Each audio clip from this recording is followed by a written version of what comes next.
All praise belongs to Allah subhanahu wa ta'ala for providing us the ability to come to His house to perform faridah. We ask Allah to accept our ibadah.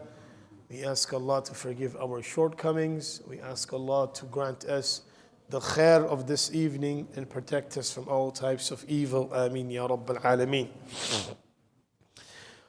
We learned from the life of Rasulullah sallallahu alaihi wasallam, and the current subject is pertaining to conversation, interaction, socialization with people, with individuals.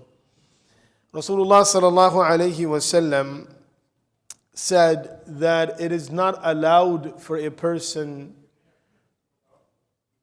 that he conversates with another person without having the third person being part of the conversation if that person is part of the gathering. So you have three people together, whereas two people start to talk in their own language and communicating about something, whereas this one person who doesn't understand this language standing there and feels left out. Now, as a nature of human being, and which is provoked by shaitan, that as soon as you have two people talking in front of you, you'll start understanding, or if you don't understand what they're talking about, the first thought comes into your mind is that they're talking about me. Their discussion is about me, that's why they intentionally excluded me. So to avoid all of this, the beautiful teaching of our Habib sallallahu alaihi wasallam is that don't even give room for shaitan to come in. If you want to talk to someone in your own language, or you want to talk to someone on a mutual matter that you don't want the third person to hear about, then wait for it. When that gathering is dispersed, when people are gone, then you go and speak to him on whatever you want. But don't conversate in the same gathering where you are excluding one person out of conversation. And that happens through social media a lot. You have people sitting around and they're talking about some matter, and something that you don't agree or you don't like, or what this person has said, you just text your own friend who is sitting right across the other side of the table, look what this guy is saying or what he is doing. So either you are, they're not understanding what we're talking about, but the fact is, either you do it via text, even the other person doesn't find out, this act itself is condemned by Rasulullah sallallahu alaihi wasallam. And this act itself is not recommended in the teachings of Islam. Because as a believer, as a person, we have to be genuine in whatever we say.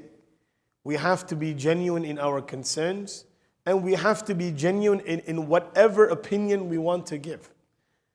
If we are going to talk about a matter that is being discussed, and then you are having these private conversations within yourselves, then the barakah of this matter is uplifted.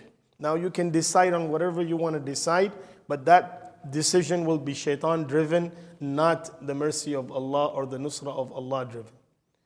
Because there is a system that Allah Azza wa Jal has put in place. And that is to be genuine in your matters, in your concerns, and to have a pure and clean heart when you conversate with each other.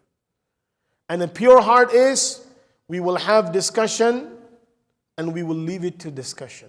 There is no behind door talking, there is no under the table deals or talking. There is nothing like that. Everything has to be apparent, everything has to be in the front, so that this is the common benefit for everybody.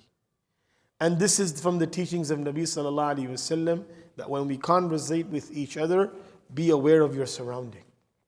Be vigilant about, have some concern about the feelings of other people, how they're going to feel. If that was to be done upon me, how would I feel? Then how can I dislike something for myself, but I'm okay with if it happens to someone else? We ask Allah's protection. And we ask Allah to guide us to the right path. Ameen ya Rabbil Alameen. Jazakumullahu khairan. Subhanallahi wa bihamdi. Subhanakallahumma wa bihamdika wa nashhadu an la ilaha illa anta.